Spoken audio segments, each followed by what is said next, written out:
Ready? Cool. So we've identified 2 probable monkeypox cases in Salt Lake County. These individuals lived together, and they recently traveled to Europe where they were likely exposed. They saw their primary care provider on Friday, and that astute clinician immediately told them to isolate and called public health. We sent the specimens to Utah Public Health Laboratory, and within 24 hours, we knew that they had orthopox virus infection. We expect that confirmation for monkeypox will come from CDC later tomorrow. So a little bit about monkeypox. Monkeypox is an orthopox virus. It's been spreading in Europe, Canada, Australia, and most recently the US. There's over 100 cases across the globe right now, with 1 confirmed case in the United States and several pending probable, including the 2 that we have in Salt Lake County. Symptoms include flu-like illness. So initially, clients or patients generally get a fever, body aches, fatigue, followed by a rash that then turns into pustules with a fluid-filled base. The illness typically lasts only 2 to 4 weeks and is cured without any treatment. It's important to recognize that monkeypox virus is not easily transmitted human to human. It is spread by direct contact, or if you have prolonged face-to-face exposure for over 3 hours. Salt Lake County Health Department conducted the case investigation and all the contact tracing over the weekend, and we've identified every individual who is at risk for being exposed to monkeypox due to our probable cases, and we expect to contact all of the individuals by end of day today. There is no risk to the general public due to these probable monkeypox cases.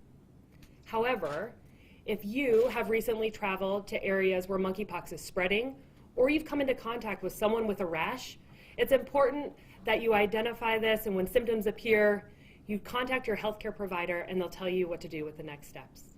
Happy to answer any questions. How big of a deal is this? Community members, For a community? Yeah. So this, it's interesting in that it's a very rare disease and very novel, but it is not a risk for the general public. Again, this is not easily spread from human to human. We are not talking about COVID here. It is really that direct contact with individuals who have monkeypox, and that's how it's spreading right now. So for the general public, there's not a great risk. But again, if somebody's traveled recently to places where it's spreading, or they've come into contact with someone with a rash, they should be on the lookout for symptoms and contact their provider if they do have them. I think it's also important to note that an individual is not contagious prior to symptoms. I know you had mentioned that it kind of treats itself, the human body kind of rids of it on itself. How long does that usually take? Yeah, it can take 2 to 4 weeks. So it's important that individuals who have monkeypox stay isolated until all of their rash is gone and have completely healed. Was this on your radar? Was this on your bingo card for? You've been a busy 2 years. I know. It wasn't a year ago, but I will say we've been tracking it since it's been spreading in Europe. So what's unique about this outbreak is it's the first time monkeypox has spread outside of Africa. Typically it's within West Africa, and now across the globe we're having cases who haven't traveled to Africa. That indicates that it's a new sustained spread or transmission human to human outside of Africa, and that's new. So it's been on the public health radar, which is why we were able to identify it from our astute clinician, because we put out information last week about it. Any vaccine to it? So monkeypox is the same virus family as smallpox, and so you can use the smallpox vaccine and smallpox treatment for individuals who are at high risk or have severe monkeypox disease. We have stockpiles of smallpox vaccines and treatment, and they can be used if necessary. The CDC is having a press conference at noon, our time, addressing this. What do you hope comes out of that? So I think what I would love for it to come out is that, again, the general public, not a reason to panic. If you have specific risk factors like travel or close contact with someone with a rash, it's important to be aware of what symptoms can happen. It's also important for our clinicians to be aware of what monkeypox looks like. It's something that our clinicians luckily don't come into contact with every single day, and so for them to be educated on what to look out for and how to educate their patients is really important. So the big thing, it sounds like, were the lesions or bumps that they had after flu-like symptoms is a telltale sign that Correct. Very likely they have monkeypox. Correct. Okay. Mm-hmm. What is the most serious condition of this disease in your body? What is the most? I know we have fever and all that, but in which point that is serious? Yeah, so it can be serious, especially in areas of the world where healthcare isn't great and people don't have access to good healthcare. So in Africa and some of the rural villages, it can have about a 10% case fatality rate where 10% of individuals with monkeypox do die. Again, we haven't had this in the US, and I expect that number to be much, much lower here in the US because of our access to treatment and care. And you've been raising your hand a lot. So we've gotten used to knowing the results of, say, a COVID test very quickly to confirm what it is. How quickly can someone confirm that it really is monkeypox? So monkeypox is a very specific laboratory test, and it actually has to be done in a special lab so we don't infect our laboratorians. We are lucky that in Utah, our Utah Public Health Laboratory does have the capacity to tell if it's the orthopox family, which at this point is most likely monkeypox because that's what's circulating. It does take about 24 hours, and then it takes another 24 hours to 48 hours to get to the CDC for specific confirmatory testing, so a few days. And this is a new spread. Is there any indication it might be some new strain? No, so this strain that they've identified is from West Africa. It's the West Africa strain and does tend to have more mild disease than other strains of monkeypox. So it's not a new strain, it's just spreading in new countries. And again, for those that have been traveling, what are some of the areas they've traveled to that should be of concern? Sure, so Canada, Australia, and Western Europe currently all have spread of monkeypox. Again, we're totaling 100 worldwide, so it's not anywhere near what we've experienced for COVID, so I don't want people to panic. But those are areas of the world where it is currently spreading. We've also noticed that it is spreading particularly among the gay or men who have sex with men, MSM community. And so those communities in particular should be aware of coming into contact with other people who have rashes and being on the lookout for those symptoms themselves. We've all learned to be more cautious about contacts and hygiene and all these things over the last couple of years. Is there anything new we should be concerned about changing our daily health habits and things? Absolutely not. Again, the general public has no reason to worry.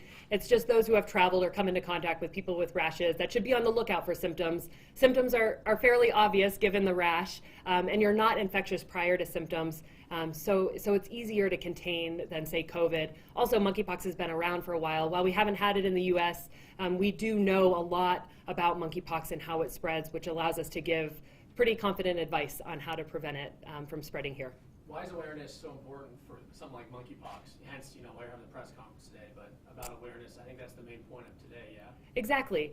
One is because it's novel and it's new and it's going to hit the media, and we want to have Utahns be assured that they do not need to panic about themselves or this causing a pandemic.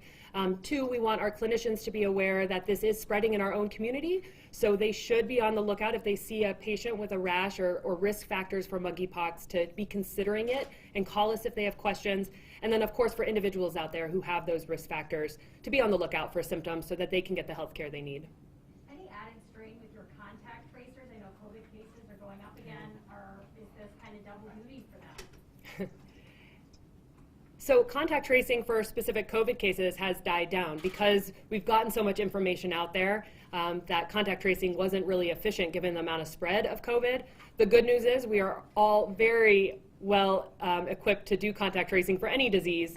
This is bread and butter public health, and honestly it feels good to get back to doing that, to being able to identify it within 24 hours and do all the contact tracing over the weekend. It's what we do, and so nothing new here. And any planning on the county health department's part kind of preparing for more cases, or because it isn't spread easily, is that not really a concern? No, we've already reached out to all of the clinicians in our community on Friday so that they could be aware, and that's exactly how this clinician even thought of monkeypox, because they received the health advisory. This morning I met with our STD clinic so that all of our nurses understood what to look out for and how to protect themselves and get the clients the care they need. And we'll continue to do more, provide more information on our website and through our social media channels, again, for that awareness piece. I think the other piece is working with our partners, especially ahead of Pride Week, to make sure that everybody involved in those activities understands the risks and how to protect themselves. With COVID, I'm sorry, I'm going back here, but Hey. with COVID, certain people who were infected with COVID, say they had lung issues or something like that, COVID affected them more. Is there any sort of, conditions if you get monkeypox that it might affect you more? I mean, it's the typical immunocompromising condition. So if somebody doesn't have a strong immune system at baseline, monkeypox could become more severe. And typically that looks like more pox or more pustules in areas that might be more painful and harder to recover from. So that is a consideration. Mm-hmm. I know you're still waiting on like the confirmatory test. Is this like the first couple cases of like in Utah, or most likely the first 2 cases in Utah? Yes. These are the only 2 probable cases right now in Utah. Uh-huh.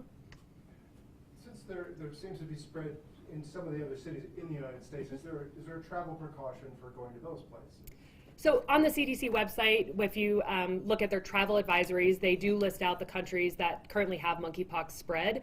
There's no reason to limit your travel there. Again, these are a handful of cases in each of the countries, but it is important to be aware that if you are having close contact with individuals, that might present an extra risk to monkeypox, but no travel bans or travel restrictions at all. So the CDC has to confirm each case of monkeypox?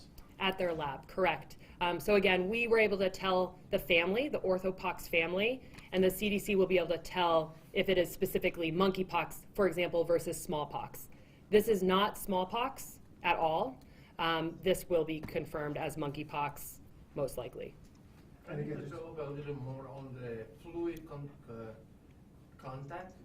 Sure. Kissing, saliva. Yep, Can you all of develop that. a little bit? Sure. So a big risk factor, or the way it's spread most readily, is through person-to-person contact, especially with body fluids, right? So kissing, saliva, and then especially if you come into contact with a fluid from the rash. So the rash is fluid-filled little pustules, and if you come into contact with the fluid that's inside of those pustules, that is a very infectious material, and it allows someone to get infected.